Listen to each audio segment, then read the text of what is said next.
Je vous fais ici le pari que très bientôt, l'humanité, notre espèce, deviendra végane. Mais commençons par le commencement. Ça veut dire quoi, exactement, le véganisme? Beaucoup d'entre vous, vous y voyez peut-être un régime alimentaire. En effet, mais ça va beaucoup, beaucoup plus loin que ça.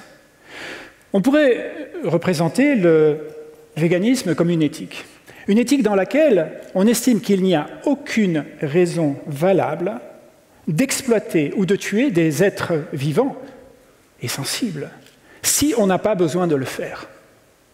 Si on n'a pas besoin de le faire. Et avons-nous besoin de le faire? J'imagine que beaucoup d'entre vous, vous aimez les animaux. Peut-être que, finalement, la plupart d'entre nous avons déjà commencé ce chemin évolutionnaire vers le véganisme. Alors, j'entends souvent dire « Oui, chez le mouvement vegan, un humain égale une vache égale un poisson. » Non. Par contre, il s'agit de ce qu'on appelle l'égale considération, de donner en fait le droit de vivre aux animaux, tout comme les droits de l'homme garantissent le droit de vivre aux êtres humains. Alors concrètement, une personne végane ne mange plus les animaux, ni ce qu'ils produisent, lait, œufs, miel, ne se vêtit plus de laine ou de cuir, s'oppose à la chasse de loisirs, cherche des alternatives à l'expérimentation animale, s'oppose aussi à la corrida et toute forme de maltraitance. Alors si je vous parlais d'un monde réellement devenu vegan, au-delà des clichés qu'on entend souvent, allons-y dans ce monde-là. Dans ce monde-là, on a redonné aux écosystèmes et à la vie sauvage 25% des surfaces autrefois cultivées. 25%. Et si on ajoute les pâturages, les zones d'élevage extensif, alors on a rendu à la nature 80% des espaces que nous exploitions auparavant. Les forêts repoussent, les animaux sauvages recirculent, on en croise peut-être de plus en plus souvent, ils ne nous fuient pas, ils n'ont aucune raison de le faire. Les océans aussi se repeuplent, poissons, coraux, plancton, et retrouvent leur taux d'acidité normal. La planète revit. À votre avis, quel pourcentage de la production agricole mondiale va dans nos assiettes? 80%? 50%? 21% seulement. Et oui, 53% de la production agricole mondiale va non pas pour nous les humains, mais pour les animaux que les humains vont mettre dans leur assiette.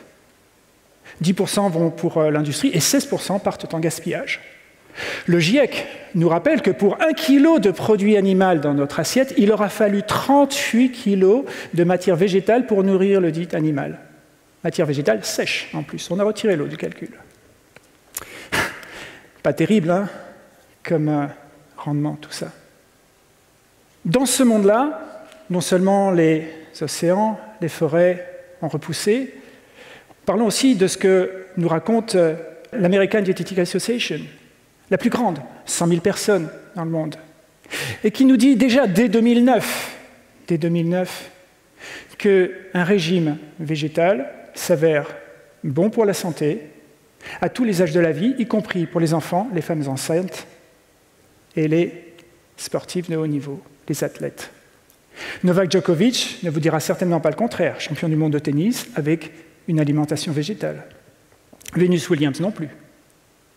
Et un des hommes les plus forts du monde, qui s'appelle Patrick Baboumian, qui nous rappelle que les animaux les plus forts, les gorilles, les éléphants, les buffles, mangent tous des végétaux. Quelque chose peut-être de plus essentiel encore. Dans ce monde-là, nous avons aussi changé, inversé le réchauffement climatique. Alors comment? Eh bien, tout simplement parce que, de fait, le premier, nous avons arrêté la production massive de méthane, 25 fois plus toxique, puissant que le CO2, 25 fois plus, et nous l'avons arrêté.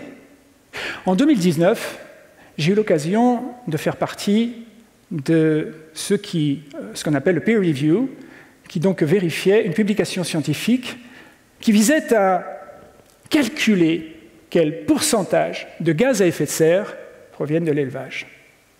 Un travail de fond réalisé par le chercheur Sailesh Rao, indo-américain, dans le prestigieux Journal of Ecological Science. Sailesh se demandait, mettait en doute en fait les chiffres produits par la FAO, la Food and Agriculture Organization, et qui nous stipule que 14,5% des gaz à effet de serre viennent de l'élevage. Ça fait déjà beaucoup. Le GIEC, les États, les journalistes ont repris ce chiffre comme parole d'évangile.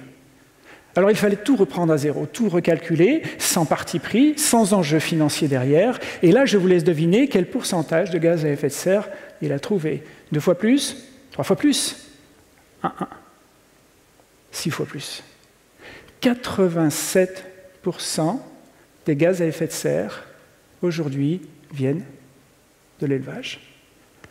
Quelque part, ça m'a rendu optimiste. Il suffit de se mettre à aimer et à prendre soin des animaux pour sauver notre propre espèce. Leçon systémique.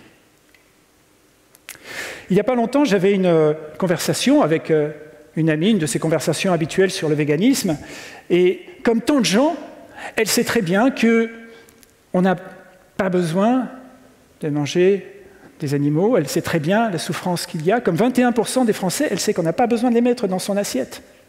Elle concède qu'elle-même n'a plus aucune raison rationnelle de consommer des produits animaux.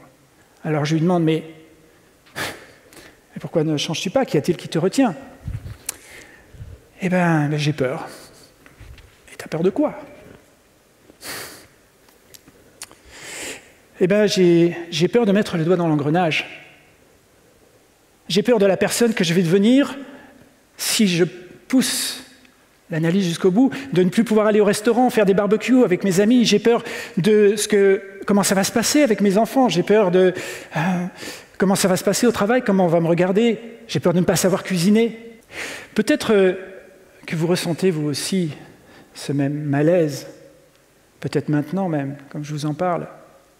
Les sociologues et les spécialistes des sciences sociales ont un nom pour ça. On appelle ça le paradoxe de la viande. Le paradoxe de la viande.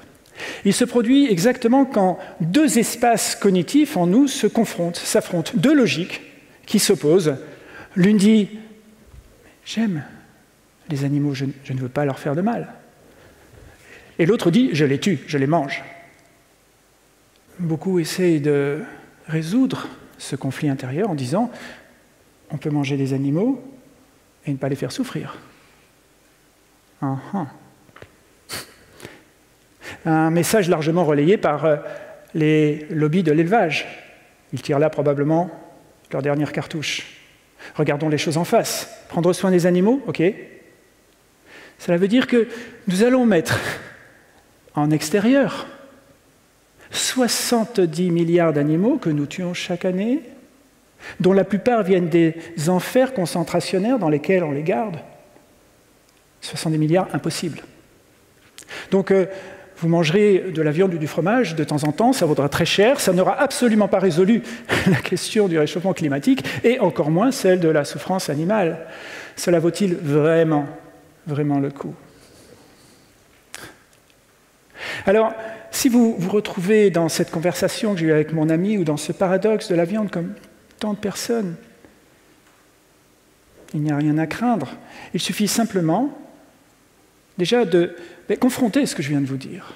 Faites-vous votre propre avis, regardez les publications scientifiques, regardez les nombreux documentaires qui existent sur Internet, et si vous considérez que les animaux ont le droit de vivre comme nous, et que vous utilisez votre raison, votre rationalité, avec courage, parce que ça en demande du courage, eh bien, votre chemin vers une humanité végane aura commencé, sans aucun doute. Ça donnerait quoi un monde devenu végane par désir, une fois passé l'océan fantasmatique des peurs? Vous voyez, le véganisme, au-delà de son évidence rationnelle et des horreurs qu'il rejette, a besoin de se construire une vision créatrice et désirable, ce que j'essaye de faire.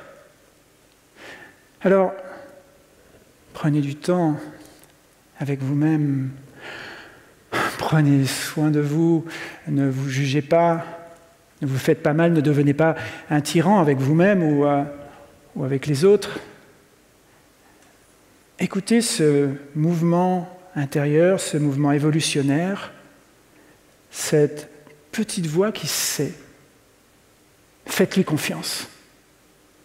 Vous y trouverez là la plus grande des aventures, l'évolution de vous-même. Je vous remercie.